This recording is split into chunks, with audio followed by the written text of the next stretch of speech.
Welcome to the Rustic Garden. Today I want to talk to you about nitrogen, and it's going to be a lengthy video, but I really wanted to cover what nitrogen is, where it comes from, talk a little bit about organic nitrogen, synthetic nitrogen, chemically processed nitrogen, and just really let you know what it is, how you use it, and it'll give you just a really good idea of what you're putting in your garden. Nitrogen is one of the major macronutrients. There's actually two levels. The primary macronutrients are nitrogen, potassium, phosphorus.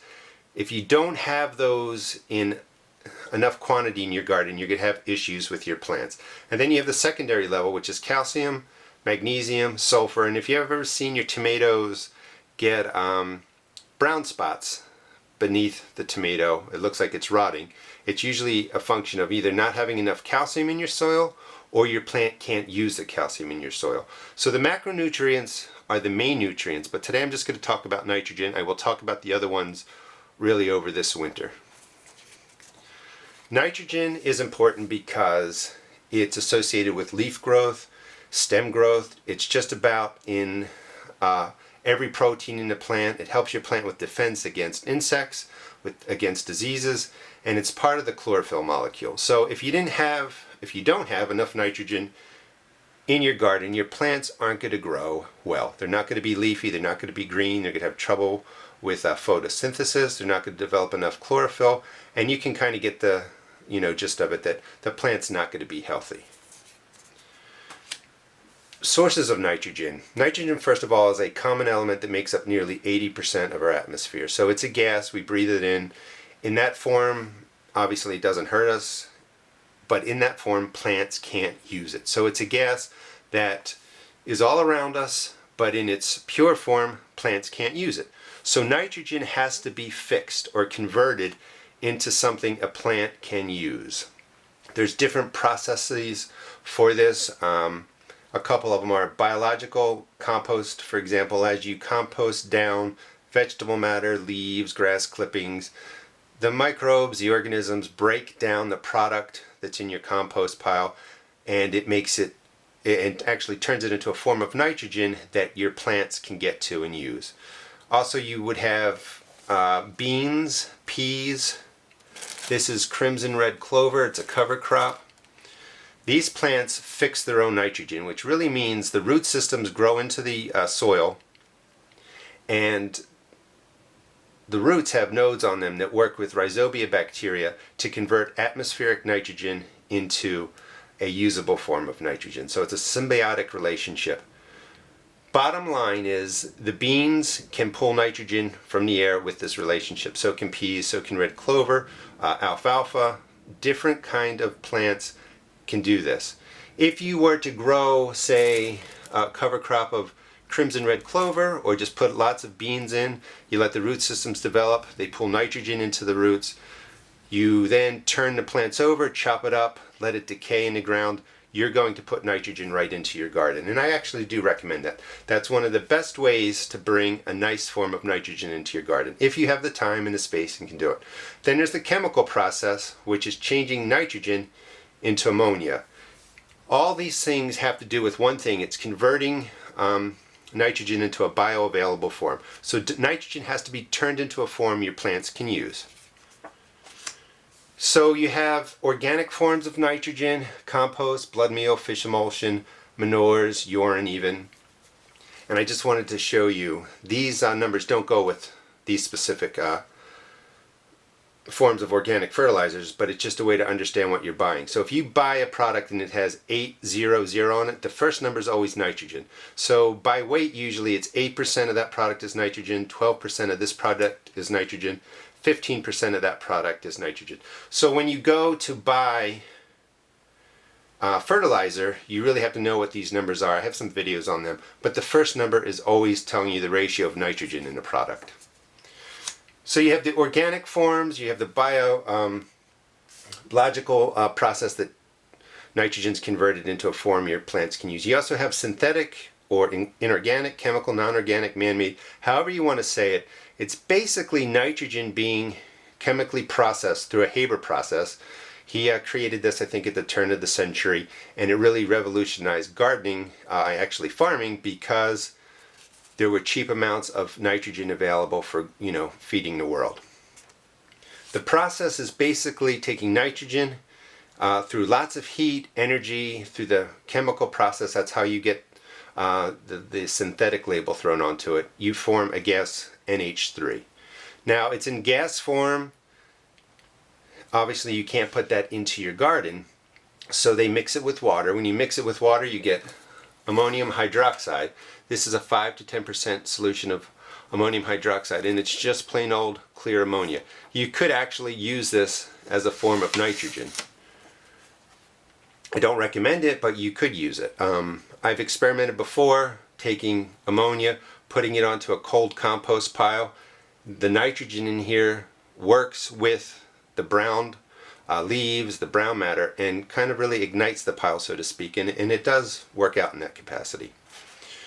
Then you also have a form of solid nitrogen that can be used, and that's usually urea, and that's when you mix the gas with carbon dioxide and you get a form of solid nitrogen, and you can find it in this product, which is 20.5% urea nitrogen.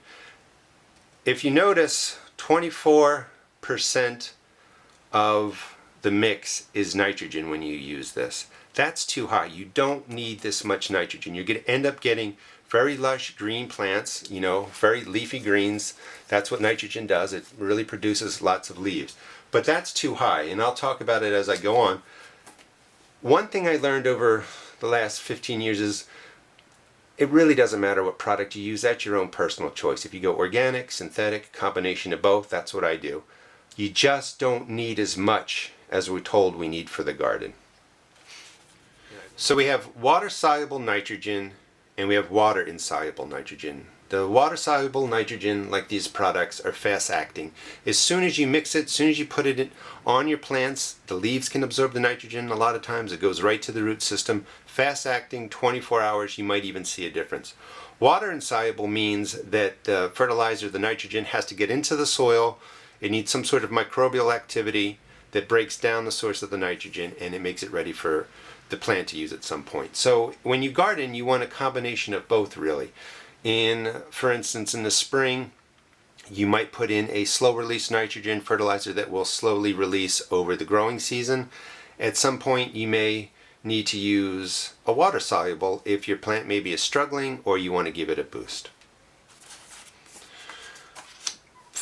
Actually, 4 or 5 main points. One, plants can't tell the difference between the fertilizers. What you decide to use is your choice. And like I said, what I learned is you just don't need as much fertilizer as you might think. But plants can't tell the difference between, biologically broken down nitrogen or fixated nitrogen or chemical nitrogen.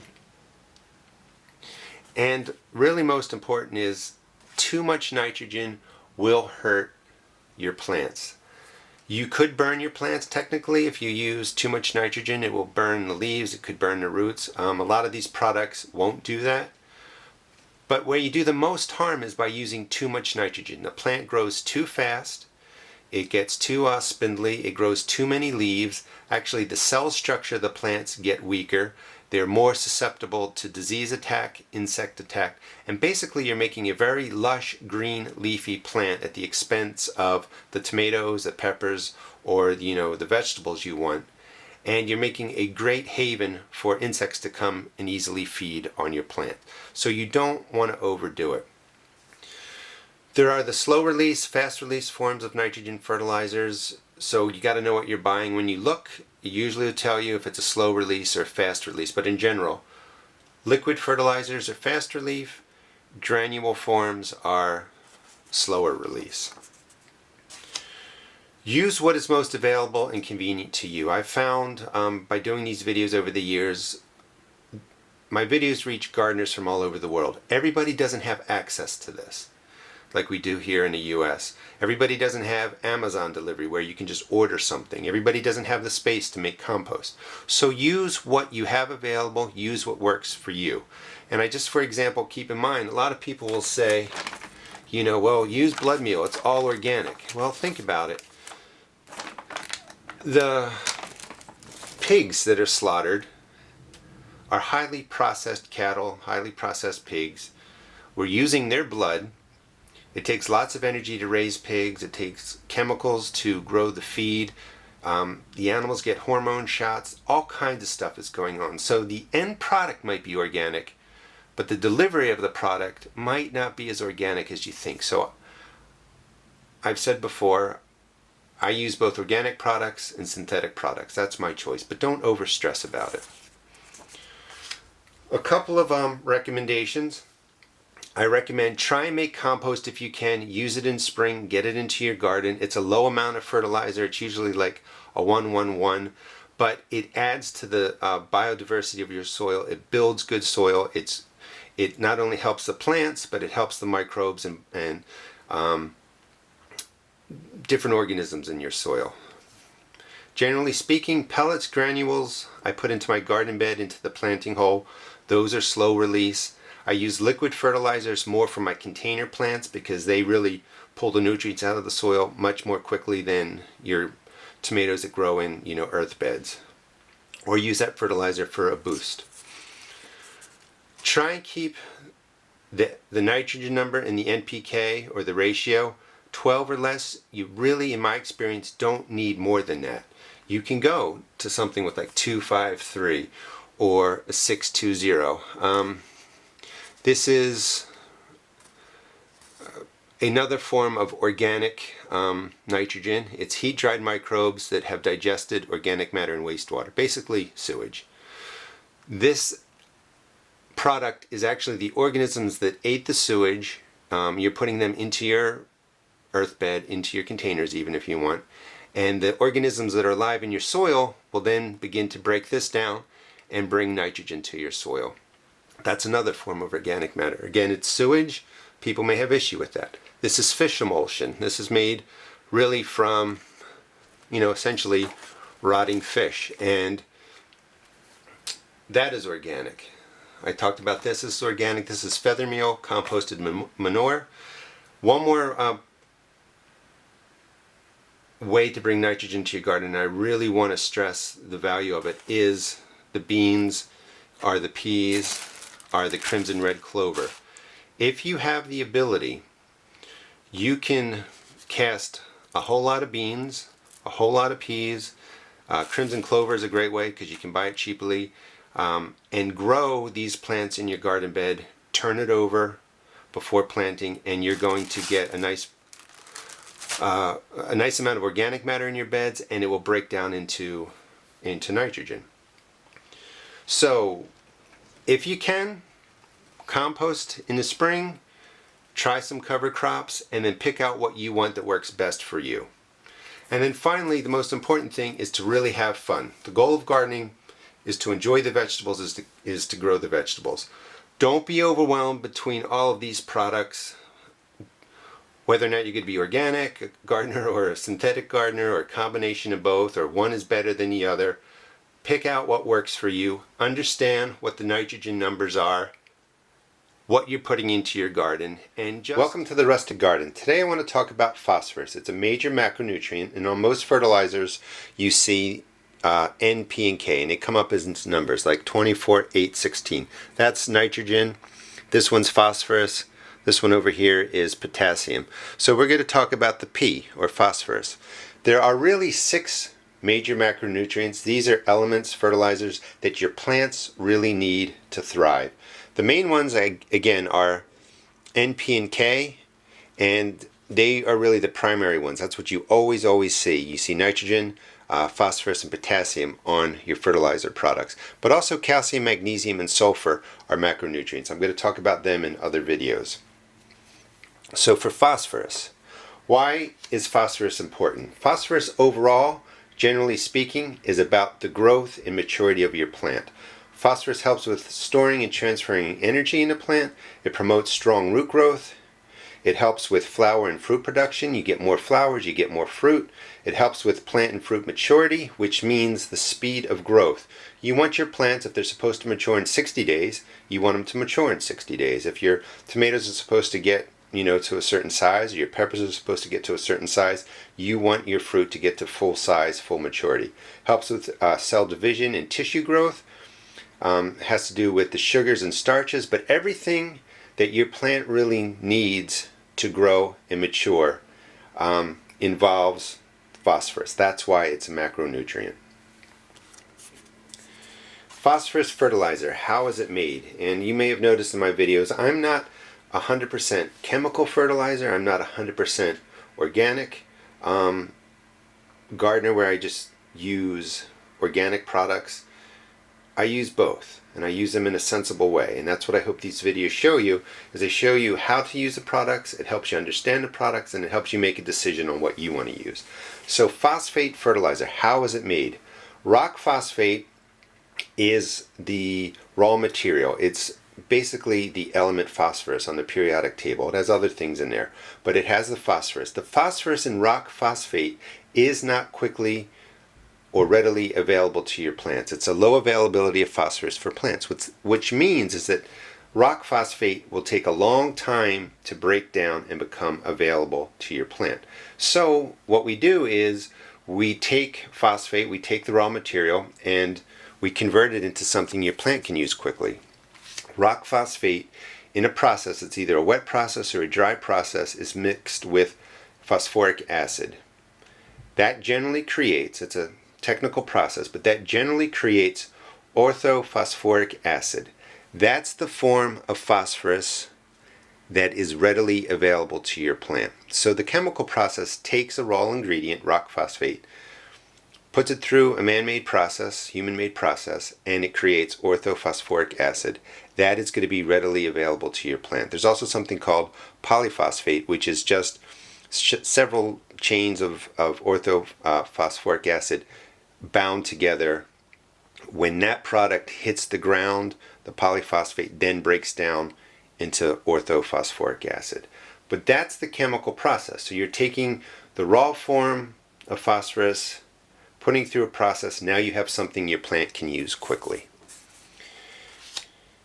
And the key for phosphorus and fertilizers in general is, are they available to your plants right away, like that day and that week, or are they available to your plants down the line? So when you look on fertilizers that have phosphorus, you're always going to see the term available phosphate, and that tells you the percentage of phosphorus in the product that will be available for your plant.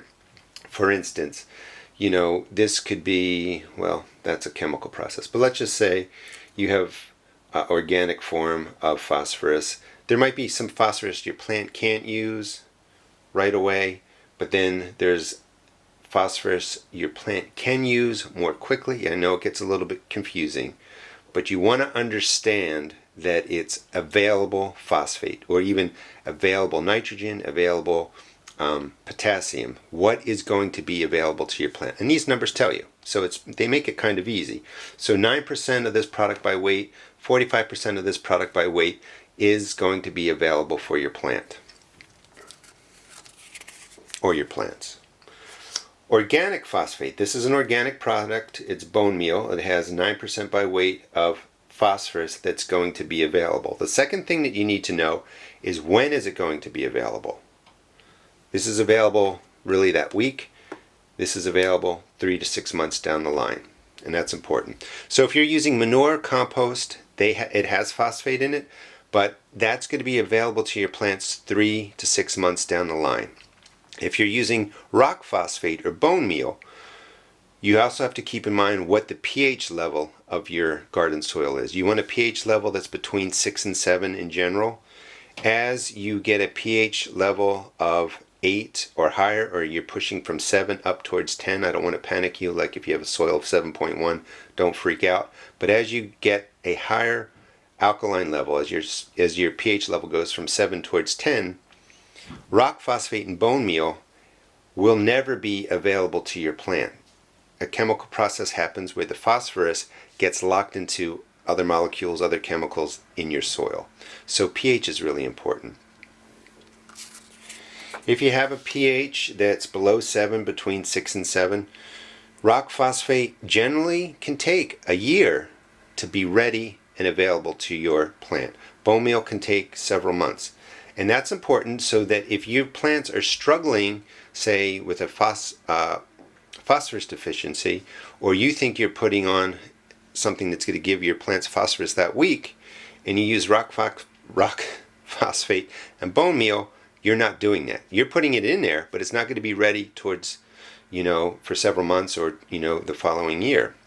So again, you need to know when you use these products, when is the fertilizer, when is the phosphorus going to be ready for your plants to use. Hopefully that makes sense to you. And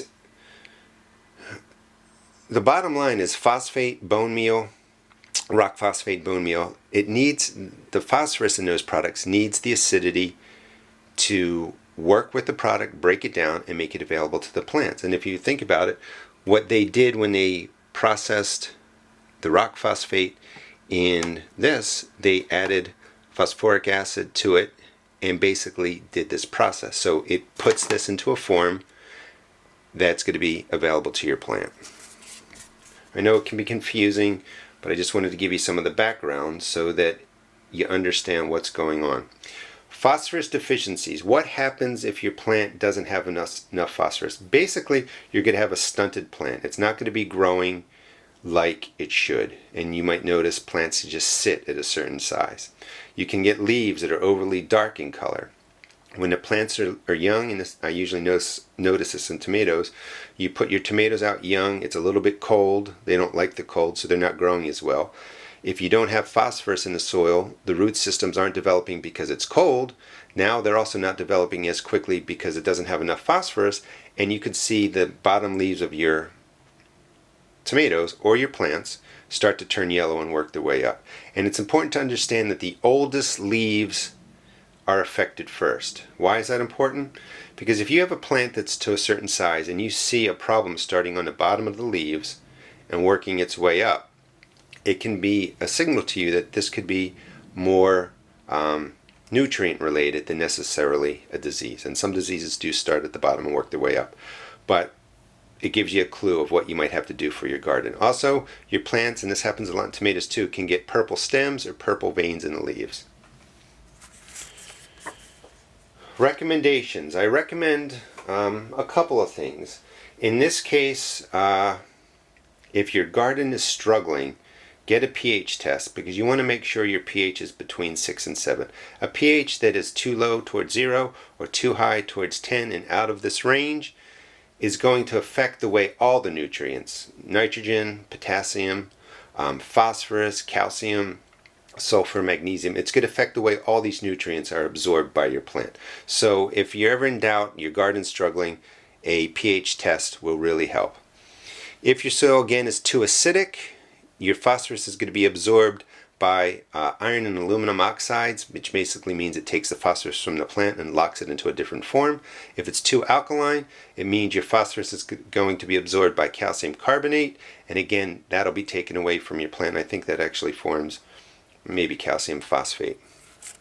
Second thing is if you're using synthetic products like straight bone meal, if you buy like an organic fertilizer that's like a 2,6,7, it's going to have different forms of phosphorus in there. Some of them may be available right away. Some of them may need to break down. You have to read the package and understand it. But when you're using bone meal as the primary form of phosphorus, this can take several months to start breaking down and really be available for your plant. I use this a lot of times in the fall. When I planted my garlic and did a video on that, I put in bone meal so that this will be breaking down as the bulb is dormant through the winter, and when the bulb is up and growing the leaves and forming a strong garlic bulb for the spring and early summer, this will have broken down and it's available to the plant. So that's a strategy I use. So I might use this product knowing that it's not going to be available 3 to 6 months down the line. If I was going to use rock dust, I would use that knowing that I'm building my garden for the future. So the first application of rock dust may not be available for 6 months to a year. So I'm also going to use, possibly if I need it, because you may not need to use a straight phosphorus fertilizer, triple phosphate, where it's 45% by weight for adding phosphorus to your garden. You may just not need it, and you can get away with other fertilizers. I'll talk about that. But I would use a synthetic form of phosphorus if I want to get it to my plants that week, really get, you know, the spring bed set up, have phosphorus in there that's going to be readily available. I use the chemical fertilizer. So again, I'm not necessarily for organic, I'm not necessarily for chemical, I'm for understanding when to use these products. And that's what I just talked about. Number 4 is available phosphate is what plants use immediately. So you need to know when these are going to be available to your plant. If you're in doubt, just use a 10-10 fertilizer. Those are often synthetic, chemically made. They will get all the major macronutrients, nitrogen, phosphorus, and potassium to your plant. You could use something like this. This is all organic. It has a 2:5:3 ratio. The phosphorus in there, the nitrogen in there, the potassium in there is going to be more quickly available for your plants, unlike bone meal, which will take longer. So you have to understand what you're putting in your garden and how your plants are going to use it, or when your plants are going to be able to use it. But if you're ever in doubt, just go with the 10-10-10 fertilizer. It will save you a lot of headaches. And one more thing. What you might notice is this chemically processed form of phosphate, triple phosphate, is just phosphorus. There's no nitrogen, there's no potassium. Make sure you read it. It's a 1/2 teaspoon per foot, feeds quickly, gets phosphorus to it. Does nothing else for your plants but adds phosphorus. When you go to bone meal also has nitrogen in it. It's also high in calcium, so it has calcium in there. I think it was 6% calcium. Although this may take several months to be readily available for your plants, you're also feeding your soil. A lot of organic fertilizers have the extra benefit of feeding the microbes and the organisms in your soil, so you really build better soil life. And in this case, you have nitrogen, you also have calcium. Calcium really helps prevent blossom end rot in tomatoes and other vegetables. So there is a benefit with lots of organic fertilizers in that it also feeds your plant, but also builds soil life. This does not build soil life. There's also potential, and I want to let you know this too, is that if you overuse chemical fertilizers, it can add more salts to your soil, it can kill life in your soil. But it won't do that if you use them wisely. So don't be afraid that, oh my God, I can't use a chemical fertilizer, it's going to destroy the life of my soil. That won't happen if you use it wisely. And in fact, I would recommend not necessarily using this at full strength. I never recommend using Miracle-Gro at full strength. Always keep the numbers down. You never need 24% nitrogen for your vegetable garden. You're going to get too many leaves. Cut it in half. So I hope this gives you a good idea of how to use phosphorus in your garden. Welcome to the Rustic Garden. Today I want to talk about potassium. It's one of the major macronutrients, and there's really 2 levels of macronutrients. You have the first level, which is nitrogen, phosphorus, and potassium is the last number, so it's a K, it's represented as K. But when you look on fertilizer products, you'll see 24, 8, 16, that last number is the potassium. So this is product, for instance, would be 16% potassium. The second level, or the other major macronutrients, are calcium, magnesium, and sulfur, and I'm going to talk about each of these over the fall and winter.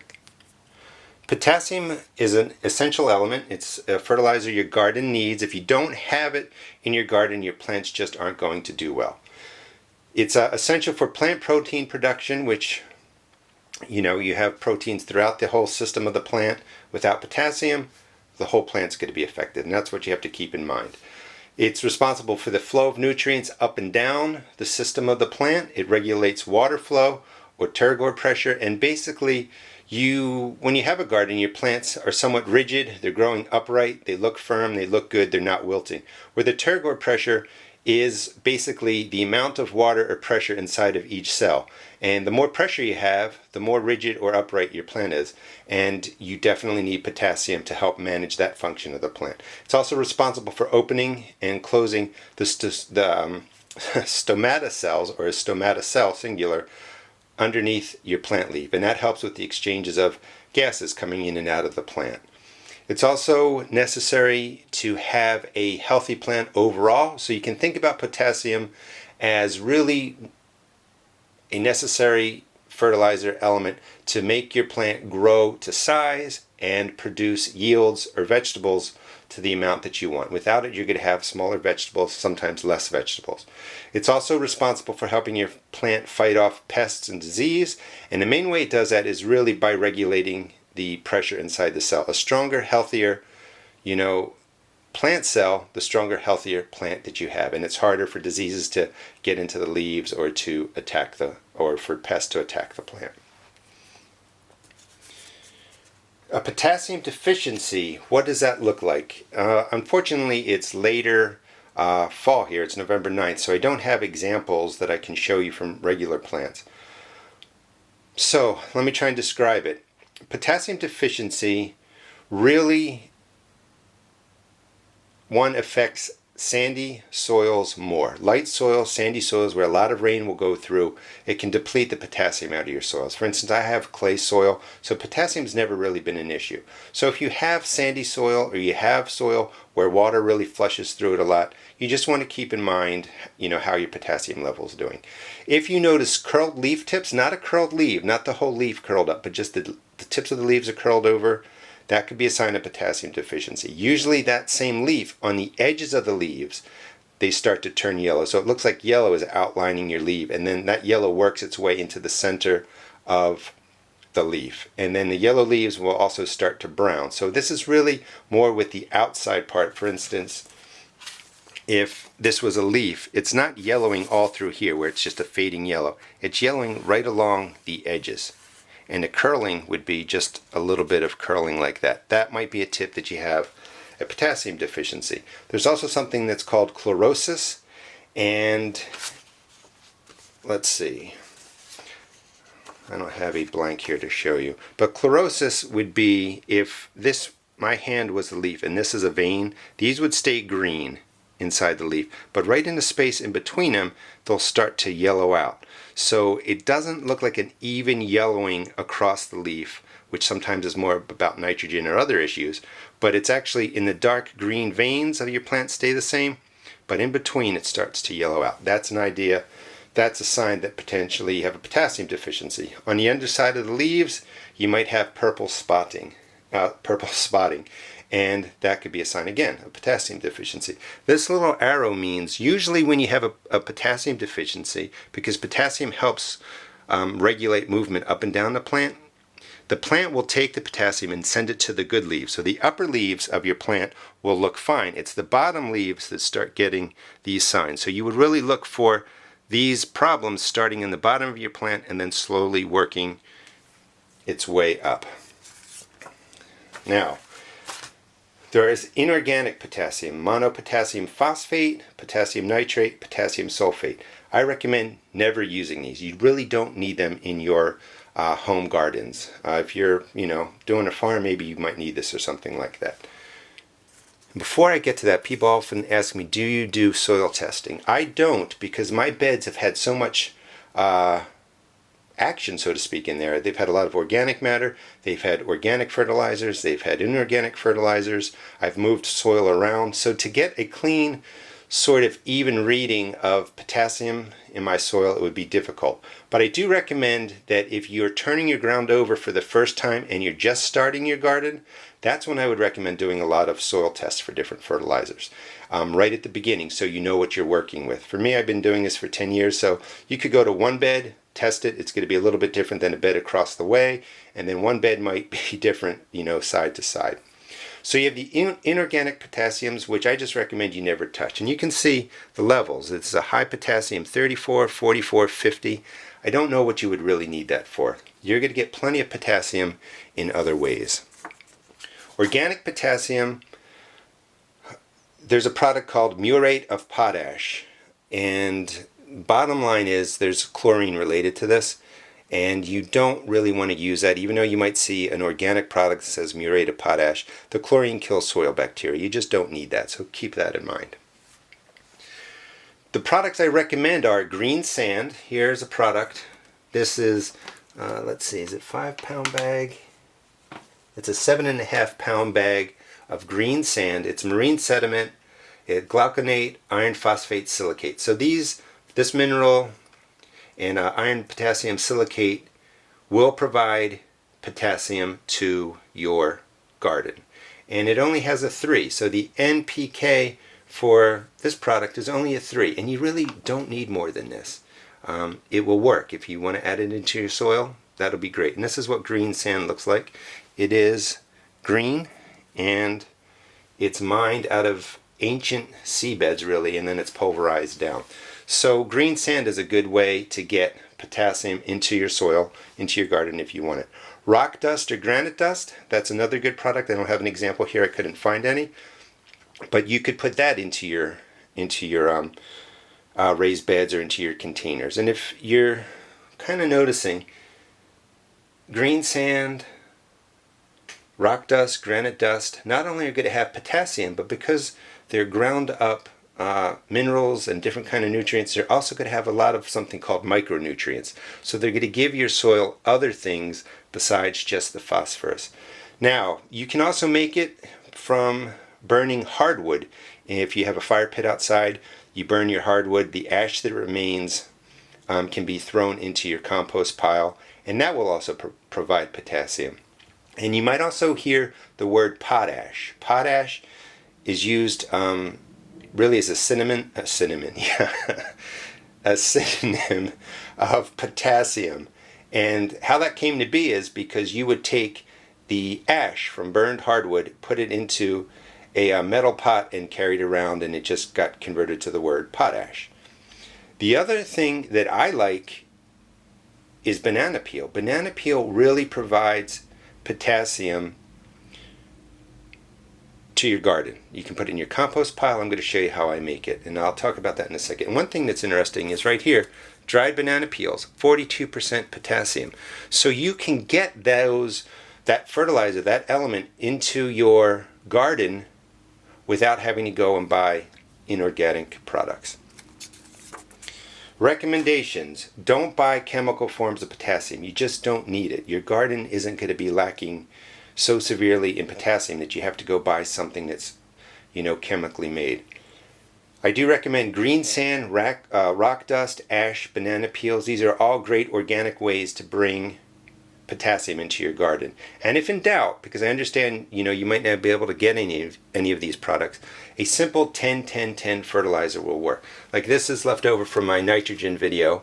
2% nitrogen, 5% phosphorus, 3% potassium. This will put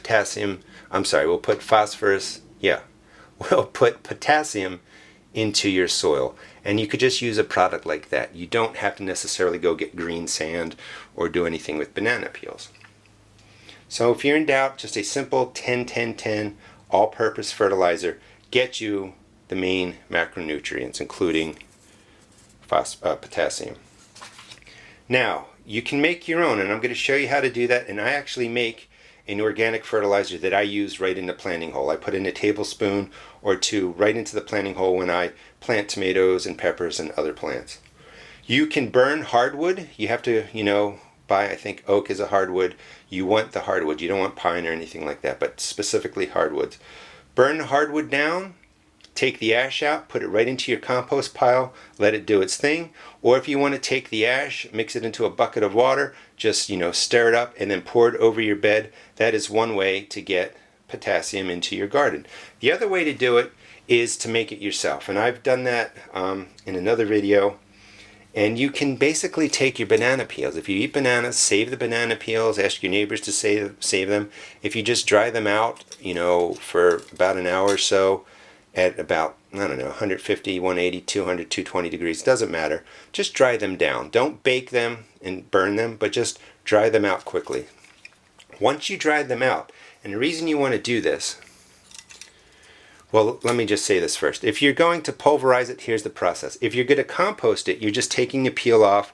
Just throw the plain peel into your compost pile, and when the bacteria does its trick, the microbes do the trick, your banana will be broken down. But this is another way to do it. Dry it out, and this has surface area. Right now, this surface area is everything that you see. It's this part and this part. If you were to drop this into the ground, you have a surface area that is less than what I did right here. Once you start breaking something, because you break it, that becomes surface area. So the more you break it down, the more surface area it has. And why is that important? Because the more surface area you have, the quicker the bacteria and microbes in your garden will break this down and make it available to your plant. And this is the way that I do it. I just cut it up, I dry it out again, like I said, in the oven at anywhere between 150 and 220 degrees, whatever you're comfortable with. Put it all right into a coffee grinder.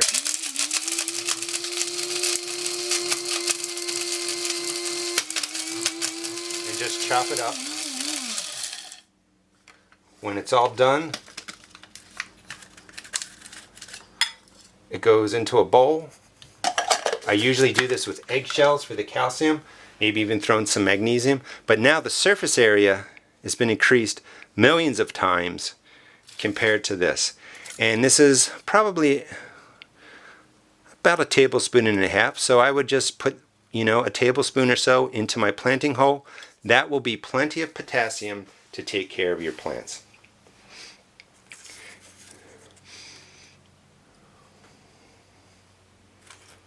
And recommendations, I think I did this twice. Look at that. Now, I'm not going to cut this video, so I'm just going to go over it one more time. Recommendations: don't buy the chemical forms of potassium. When in doubt, use 10-10-10 all-purpose fertilizer, and if you can, try green sand, rock dust, or banana peels. And most importantly, when you're gardening, have fun. The goal of gardening is to really enjoy your vegetables and have a good experience. Again, products that I recommend: green sand, banana peels, rock dust if you can get it. If you can't get that, don't overstress. Any basic fertilizer, 10-10-10, will work perfectly fine. Hope you have a better understanding of potassium, how to get it into your garden, what it does. Please check out my blog at www.therusticgarden.blogspot.com and also check out my YouTube videos. Thanks.